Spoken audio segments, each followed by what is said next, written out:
Hello, everyone, and welcome to the Switch Statement Podcast. It's a podcast for investigations into miscellaneous tech topics.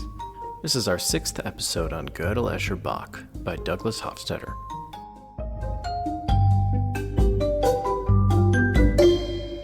Hey, John, how are you doing? Hey, Matt, I'm doing pretty good. How are you? I'm doing all right. I'm just having all of meaning just broken for me by this chapter of Gödel, Escher, Bach. For real. Yeah, no, this guy, Douglas Hofstadter, he really knows how to, make you reinterpret the entire universe. So I have to say I've been trying to skirt the dialogues in this book, probably to my own detriment. But I don't know. But anyway, But this one you can't skip. This one was vital. He references it in the chapter several times. Well, I've been getting pretty good at just ignoring words that I don't understand in this book. So I could have just walked past contra acrostipunctus. Yeah, contra crostipunctus. Contra costipunctus. Which, by the way, is that a word? I didn't look it up or anything. I looked it up. It's not a word. Oh, okay. So contrapunctus is like the German word for counterpoint. He references Bach's Art of Fugue. Yeah. Contrapuntal melodies. That's broken down. The sections of that are broken down into contrapunctus 1. And maybe it's Latin. I don't know. But anyway, contrapunctus 1, contrapunctus 2 to contrapunctus 30 or something. It's very long. It's like an hour and a half. Yeah. But anyway, it's actually kind of like... It's a portmanteau, but it's like... Instead of just combining two words at the front and back, he jammed one word in the middle of another word. Yeah. So he put the word acrostic in there. And I don't know, did you see this? The whole dialogue was an acrostic. What is an acrostic? Okay, so an acrostic is it's not really a poem, but I think you could call it a poem, where the first letter of every line spells something. So if you look at the first letter of every line of an acrostic and you put them together in sequence, it spells something out. Oh, holy shit. Like when you're resigning from a job, but you want to say fuck you to the whole team. So you start every sentence with F-U-C-K. Okay. Exactly. Nice. What does it spell? So it spells Hofstadter's contra acrostipunctus. Backwards spells J.S. Bach, which I don't know what that's even supposed to mean. What? I know. Let me... Because it doesn't spell Bach, J.S. Bach backwards. There must be some deeper meaning to that. Let me see if I can... Maybe while you're pulling that up, I can just sort of describe the dialogue, because I feel like we haven't even described it yet. So this dialogue, which is just as zany and weird as the other ones, although a little bit less weird than the last one, which was just completely off the wall. But this one was about the tortoise and Achilles, who are kind of the main characters of all of these dialogues, having a record player. And actually, Crab is the one who had the record player, right? Yeah. And Tortoise was giving Crab these records, and the records were destroying his record player when he played them. So basically, Tortoise, this ultimate jerk, is destroying this guy's record players. Yeah. And what he's doing is he's he's looking at the record player and he's saying, oh, I can devise this series of sound waves that will cause this record player to explode. And yeah, he just keeps doing that to Crab and breaking his record players. But then there's a little twist thrown in where Achilles gives a Tortoise this goblet. It's a glass goblet. And he says it was blown by J.S. Bach, Johann Sebastian Bach. And then he starts talking about this Bach choral that actually has Bach's name encoded into it, which this was crazy, by the way. I did not look up and verify that this was true, but this is so cool. Basically in German music, H is a note. So, Oh, that's cool. Yeah, which I mean, he said this in the dialogue, so I don't know if this is true or not. But basically, I think it was like B is H and B flat is B, something along those lines. I might be getting that slightly wrong, but in any case, you can actually spell Bach's name with musical notes. And he was describing how one of Bach's final pieces, he put his own name in the piece. This whole entire book is about self-reference, and here Bach goes like referencing himself in his final piece. Anyway, I'm taking way too long to tell this. No, that was a perfect amount of time because I just figured it out. All right, well, I just went back and I confirmed. There was a word that I was missing, but it still doesn't make any sense. It says Hofstadter's Contracrostopunticus acrostically backwards spells J.S. Bach. Which I'm not sure what acrostically backwards means. Maybe it itself is an acrostic or something. I don't know. Oh, of course. Because it has its own. It's a recursive acrostic. Yeah, everything Douglas Hofstadter does has to reference itself and be recursive. Right, okay, but then let's just look at this. So what he's saying is, so the first word is Hofstadter, starting with an H. The second word is contra acrostipunticus. The third word is acrostically. Fourth word is backwards. Oh, yeah. So it's J.S. Bach. H, C, yeah. A, B. And then, spells is S and then J.S. Bach. And Hofstadter, this clever weasel. When he dies, they're going to open his coffin. It's going to be like another little coffin inside it. Another coffin inside, yeah. Anyway, so I was just getting to the very end of the dialogue. So at the very end, they put this record on from Bach, and the record destroys the goblet. So it's got this nice little twist at the end. And also the tortoise gets his comeuppance, which for me, I mean, the whole dialogue, I was just like, come on, tortoise. Like, you're breaking your friend's phonographs. Like, this sounds like a really expensive thing, and he just keeps breaking them over and over. Well, I mean, this is just, it's the hubris of the crab. It's like, come on, crab. What we find is the tortoise is actually Gödel.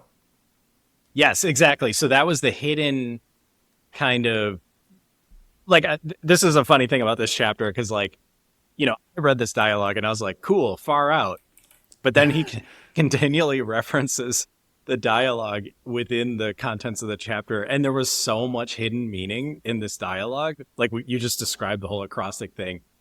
Literally all of that went over my head. I thought this was just like a funny story. But it's actually a decent allegory for Gödel's incompleteness. I think we've raised the concept of isomorphisms before, but this chapter dives even deeper into isomorphism, and just to because I feel like I still don't even have a great handle on isomorphisms, but it really is a mapping. Yeah. So if we're talking about the isomorphism between the story and Gödel's theory of incompleteness, the phonograph in this story is Russell and Whitehead's Principia Mathematica. Yes. Like, it's an axiomatic system for number theory. Exactly. And they are the crabs. If we're going even deeper, Russell and Whitehead are the crab, where we're like, this is a great record player. We spent so much money on this, so much time creating this axiomatic number theory. It's high fidelity. He uses the terms high fidelity and low fidelity, which I think high fidelity was to describe like a complete system that can basically represent all true statements as theorems in the system. Right. Exactly. And then there's an out where you can make a phonograph that doesn't break. Like, you can't play a record that will break it. Yeah. But you actually give up the ability to play certain sounds or represent certain statements. Exactly. Yeah, like you have lower fidelity, so the sound won't come out clearly. Which literally all of that, like, I did not get. But it was kind of cool to have it revealed within the chapter because it was, I kind of had these like aha moments. Yeah. Yeah. He drops an amazing fact right out of the gate in this chapter, which is really, I mean, at least for me, it was really brain breaking. He talks about how human language itself is kind of an isomorph where people attribute meanings to words. Like I am saying words to you right now, and it seems like the words themselves are the meaning. Right. But in actuality, it's like the meaning is this weird, nebulous thing that's somehow represented in your brain and in my brain. The words are just this like weird medium that we attempt to convey meaning through. And again, I feel like I'm smoking right now, but it's really reading that section of the chapter was completely like mind blowing. Like it was like, whoa, words don't actually have meaning. Like within the combination of words, we're like conveying these complex meanings, and it becomes very important later. It feels like the world is just like infinitesimally many handoffs of like isomorphisms, which is like, it's amazing that we can talk at all, because it's like there's the representation of a word in our brains, and then there's the isomorphism between like our like throat meat and like the sound throat meat. And then like, yeah, the isomorphism between the sound and like your ears, and they're vibrating and creating electricity, and then the isomorphism between the electricity and so it's like, it's turtles all the way down basically. Yeah. It's interesting too, because, just to bring it back to modern reality, big thing these days is large language models. And there's a thing in a large language model called an embedding, which is essentially a tremendous, vector, which is essentially a list of floating point values. And the embedding represents meaning. So let's say I have an image of a rabbit. That image will have an embedding in the large language model. And let's say you have another image of like a dog. And you take the embedding of the dog and you subtract the embedding of the rabbit. You will now have a directional embedding that represents transitioning from rabbit to dog. So let's say you have a different picture of a rabbit and you apply that same directional embedding. You will basically transition that picture into a dog. So say you have a rabbit jumping, you can get a dog jumping. Say you have a rabbit swimming, you can get a dog swimming. So it's just this completely insane, true thing that's happening today. And I feel like it kind of connects to this book because he's talking about how the words themselves aren't conveying the meaning. There's some underlying weird meaning that none of us really get. And it's kind of like an embedding within a large language model. It's so weird because when you look at any one piece of this thing, and I think this is his point, it's like it's completely meaningless. You look at one of those numbers, or even you look at the whole array of numbers. Yeah. It's like that array does not mean anything aside from its relationship to everything else, And it's like, where is the meaning? Right. I guess Hofstadter would say that the meaning is in the mapping. The meaning is in the mapping. Dude, I think you're onto something. That's what I'm getting from it. Like nothing has any meaning aside from the establishment of an isomorphism between its parts and something else. Yeah.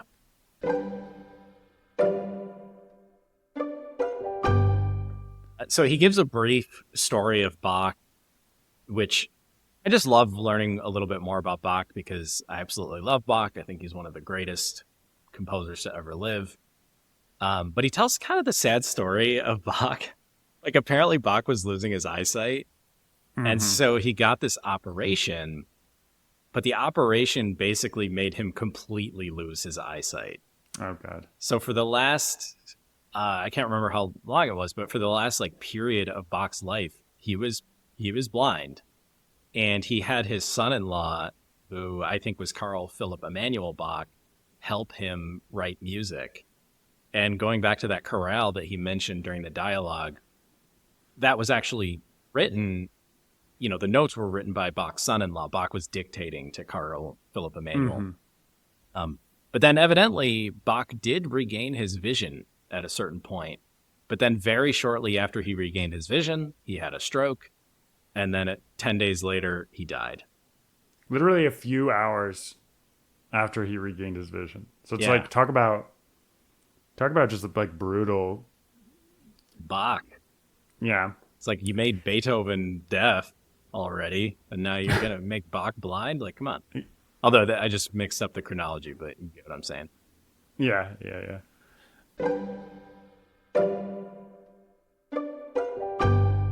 There's a section called Problems Caused by Gödel's Result. Yeah, there was a point in here that I did not understand, and maybe I can just ask you live on the podcast.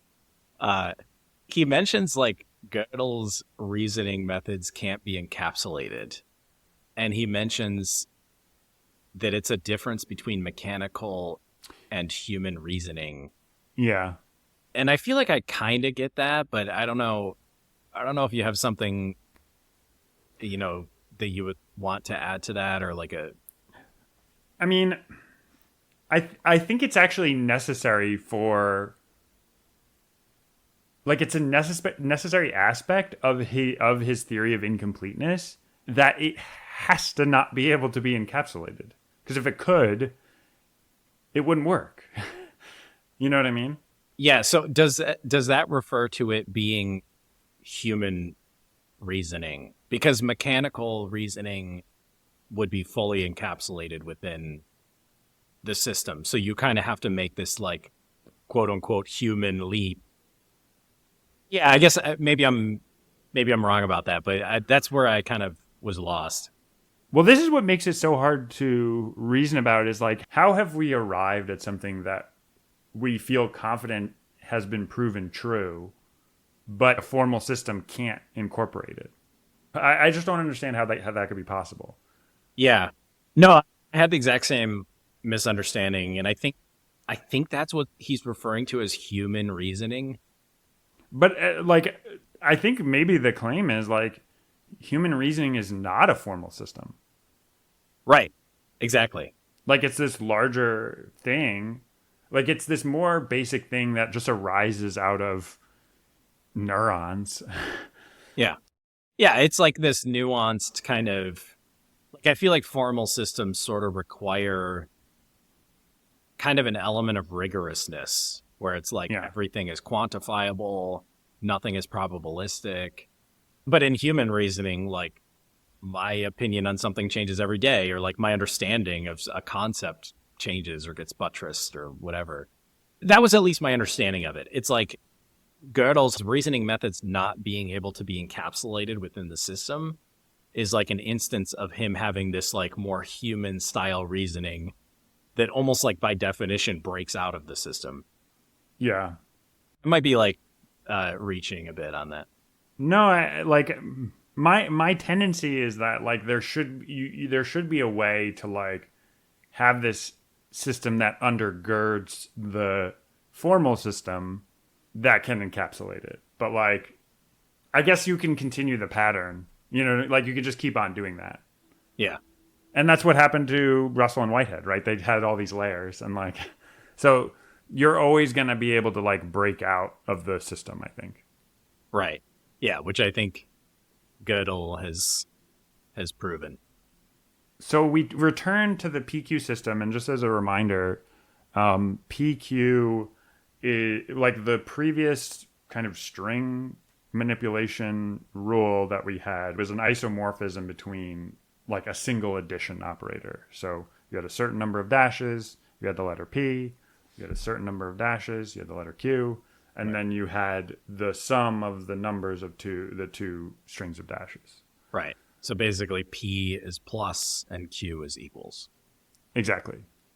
But he introduced a new rule, or he modifies it. So it's actually a replacement. It's not I don't think it's like an addition to the previous system. Oh, right, because it kind of violates the previous system in a way. But in any case, he updates the system so that Q means less than, right? Less than or equal to? Well, eventually we see that, but what he's saying is we've modified the system. Then what we say is like, oh, the system is inconsistent. We're like, oh shoot, like it's now producing like incorrect theorems. And right, because it's like yeah, 1 and 1 is like 3 or something. Yeah. So did we say what the new rule was? So basically, he had his new axiom schema is if X is a hyphen string, then XP hyphen Q X is an axiom. And so, but this allows you to create strings that, for which the previous addition isomorphism doesn't hold anymore. Right. But he goes on to say that like this is an invalid way to look at it. He basically says, as soon as you're modifying the system, you kind of have to discard any previous isomorphisms. Yeah. Yeah, and that's the point where he comes up with this new isomorphism that Q is no longer equals, it is now less than or equals. Right, exactly. So, and I think the point being that it's easy to want to modify things and then think about it in terms of the historical system and see whether or not it's right anymore. Yeah. But that's just not a valid approach. Right. I feel like there was a similar notion in one of the previous chapters where he was just talking about how something might seem like an isomorph and you can make these logical leaps because of it. Like let's say a lexical system, seems like it's behaving like math, and then you suddenly start to use math to like work with it. Like you have made an invalid logical leap.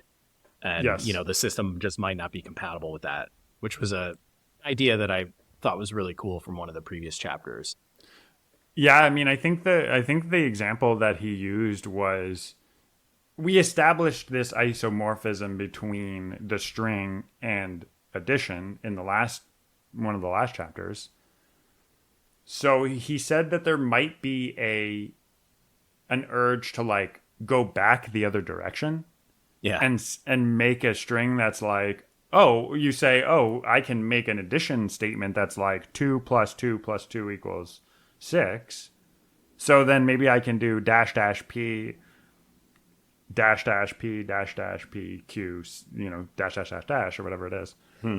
But his point was like, that's an active meaning. I think that was the distinction. There's like a passive meaning and an active meaning, and that is you're actively like pushing meaning from this discovered isomorphism to the old system in a way that it actually doesn't support. Exactly. And you're generating a theorem that can't actually be produced with the rules of the system.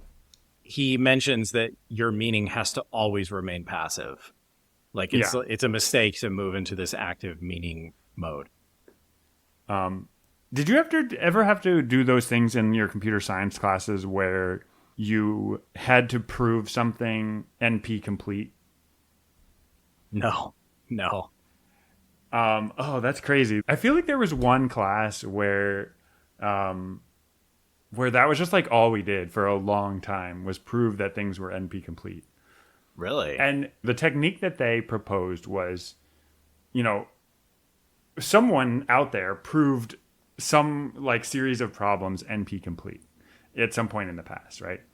Well, the technique to prove a new thing NP complete is to assume you have a black box solution to the new thing, demonstrate that you could solve one of the existing NP complete problems. Oh, so you're like using an existing NP complete problem to like prove that a new. It's like it Well, almost sounds like it would have a chicken and egg issue. Well, this is what was so like brain breaking about this exercise is someone is like, oh, like, is the problem of grouping nodes in this graph like in sets of 3 NP complete? The like trick you would have to do is you would have to start by assuming you already have a black box algorithm to solve that problem. Yeah. And then you would have to transform the statement of a known NP complete problem and map it onto the inputs to this new black box that you have, and demonstrate that if you had a black box algorithm that could solve that problem, that it's just as hard as the NP complete problem, because you were able to reduce a known NP complete problem to a formulation of this new proposed problem. This sounds crazy. I wish I had done this in college. So, this sounds fascinating. So I feel like I've lost everybody at this point. But the point was that like there's this important directionality there where like sometimes it feels like you should be doing it the other direction. It's like, wait a minute, shouldn't I be proving that I can use the known NP complete thing to solve the other problem? But no, it's like you need the direction to like flow the other way. So anyway, that was all very long and potentially well, it's interesting. I feel like that idea might apply to some of the later sections of this chapter, which I guess we'll cover in our next episode. Yeah, it's proving an isomorphism. You're like demonstrating that these problems are isomorphic to one another, or this problem is at least as difficult as this other problem. Yeah, and maybe, I mean, for this episode, just to wrap up my notes, I found this like PQ system redefinition to be very unsatisfying when I read it. Like it sort of, the original PQ system I was kind of happy with. It felt like this, system that worked really well and was kind of bulletproof. But I didn't really understand why it was unsatisfying to me. But he sort of describes later in the chapter why it's unsatisfying. And I'll leave this episode with that cliffhanger. All right. Well, you'll have to tune in next week to know why is the revised PQ system so unsatisfying. All right. Well, I'll see you next time for the second half of this chapter. See you next time, Matt.